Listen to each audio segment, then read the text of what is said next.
Kenapa?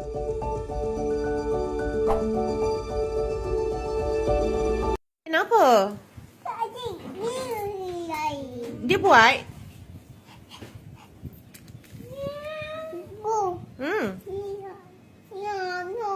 Nak apa? Buat apa tu? Pandai.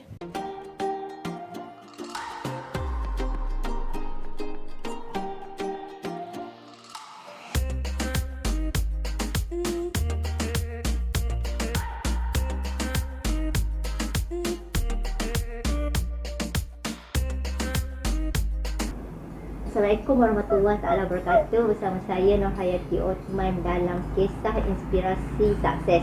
Okay, hari ini saya cukup bertuah sebab dapat jumpa seorang ibu yang mempunyai 2 orang anak syurga. Assalamualaikum Ipa. Waalaikumsalam. Baik, kita cerita pada Haziq dululah Okey, kalau Haziq ni Ipa dapat tahu masa kandungan 9 bulan, Ipa dapat tahu yang Haziq memang ada masalah kepala kecil lah.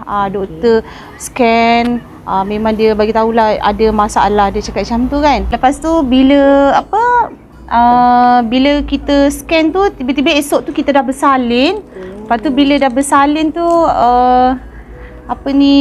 kita tengoklah kan, sebab daripada apa yang doktor cakap macam Haziq ni macam teruk lah kan. Macam teruk. So dia kata kalau macam dia lahir pun akan macam tak dapat berjalan. Doktor kata anak puan ni nanti bila lahir dia cakap mungkin tak dapat berjalan. Dia cakap kan, tu pandangan dia lah kan, dia bagi ni. Lepas tu dia kata mungkin dia akan berwaya apa semua. Jadi kita pun macam sebagai ibu, kita pun macam takut lah kak kan. Macam ya Allah, macam mana ni. Memanglah orang kata kita pernah tengok anak kakak sepupu, tapi kita tak pernah jangka pun diri kita pun sama kena benda yang sama kan. Lepas tu bila Haziq lahir, lepas tu tengok dia punya perkembangan dia normal macam biasa. Macam tu lah. Lagipun dia punya pembesaran dia memang lingkaran kepala dia memang kecil lah, tapi macam contoh dia menyiarap ke, dia berjalan ke macam anak normal. Macam bayi yang lain, cumanya daripada segi percakapan je lah dia lambat. Macam tu.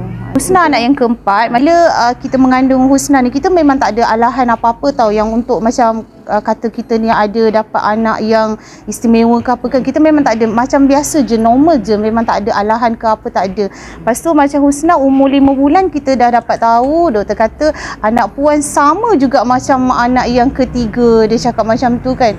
Nak ikutkan rasa tak tahu nak cakap lah, Allah je yang tahu kan. Tapi kita kena kuat semangat lah, sebab kita baru 5 bulan nak masuk 6. So banyak lagi bulan-bulan yang nak menuju kita bersalin kan. Ada mulanya memang kita rasa down gila. Yelah kak, kita nak yang sempurna kan. Siapa, mana ada ibu nak yang ni kan, semua nak yang terbaik. Tapi kita kena redha. Suamilah yang banyak bagi ni kan. Suami kata, dia kata kita siapa nak lawan kehendak ni, dia kata kan. Allah dah berkehendak macam tu, dia kata. So kita kena terima, dia kata kena redha, dia cakap macam tu kan. Dia lah bagi kata-kata ni lah, semangat lah. Lepas tu sebab masa Husna, doktor yang kita pergi tu, dia cakap pun benda yang sama juga tau. Dia cakap mungkin dia lagi teruk daripada Haziq. Kalau akak tak rasa ke? Ya Allah, macam mana kalau Haziq kita dah jaga macam tu, dia cakap lagi teruk daripada Haziq. Mungkin dia akan terlantar, sebab kebanyakannya yang macam ni semua banyak yang terlantar. Penyakit yang macam ni, sindrom diorang ni ramai yang terlantar. Lepas tu kalau minum susu pun semua pakai tiup. Jadinya doktor bagi gambaran macam tu. Lepas tu doktor masa tu dia saja suruh Ipa gugur kan. Tapi Ipa tak nak. Suami cakap tak apa, dia kata jangan ikut ni lah, dia kata kan. Apa yang dilarang tak payah, dia cakap macam tu. Kita terima, dia cakap macam tu. Mungkin dia nanti okey apa semua. Sampailah dia lahir, Alhamdulillah. Haziq dengan Husna sama, setahun 5 bulan dah berjalan. Setahun 5 bulan dah berjalan. Lepas tu pula dia punya macam menyiarap sama macam baby normal juga. Kalau macam nak jaga diorang ni senang je. Orang kata tak adalah banyak masalah kan. Cuma kita kena pandai je. Diorang ni manja, kena ambil hati dia je lah senantiasa.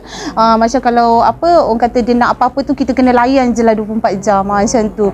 Tapi macam kadang-kadang ada juga Kak, macam orang kata pandangan masyarakat kan, bila kita bawa dia orang keluar, dia orang pandang macam pelik, macam dah tulis sekali nak tulis lagi kan. Ada yang pandang serong, ada yang orang kata baik hati, macam tu lah. So kita kena kuat lah, sebenarnya kena kuat mental kita lah. Macam pelajaran dia tu macam dia lambat sikit lah. Macam dia orang pun tak tahu lagi, macam mengira tu pandai lah, macam satu tapi tunggang ni lah. Tapi pandai jugalah sebut 1, 2, 3 tu pandai jugalah.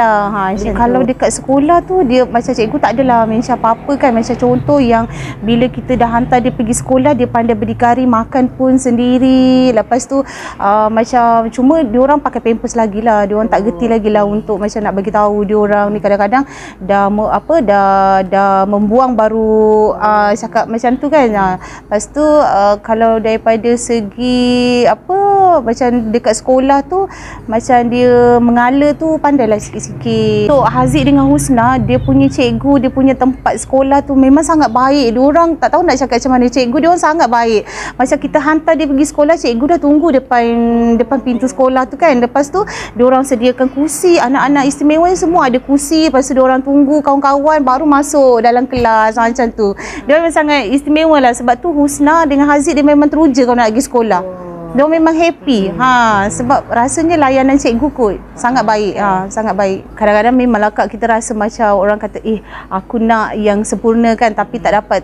Tapi bila ada perasaan tu datang kan, kita macam kena fikir, macam kena orang kata tak apa, ini mungkin Allah uji kita, Allah nak duga kita kan, Allah nak bagi kita mungkin lebih untuk orang kata untuk kita ni jadi lebih lebih baik Kak. Jadi macam orang kata ada juga perasaan tu, tapi macam abaikanlah perasaan tu. Macam tu kita kena kuat sebab anak dah depan mata kan. Kadang-kadang kan sampai kita orang kata bila dia nak sesuatu tu kita tak faham apa yang dia nak tu. Cakap Haziq nak apa. Haziq lah yang selalu ni. Kalau Husna memang tak ada masalah. Haziq lah dia beza sikit. Macam Haziq ni sebab dia suka, tak tahulah sebab dia lelaki ke apa ke kan, dia macam dia nak perhatian dia lebih tau. Tapi kalau kita macam kita kena pandai handle dia lah Kak. Macam kita susuk kepala dia, susuk dada dia okey. 1 dan 2 normal. Memang itulah, memang tak pernah terfikir. Memang bagi Ipah lah kan, macam Haziq dengan Husna ni memanglah dia istimewa kan, tapi penjagaan dia orang sangat-sangat mudah. Lepas tu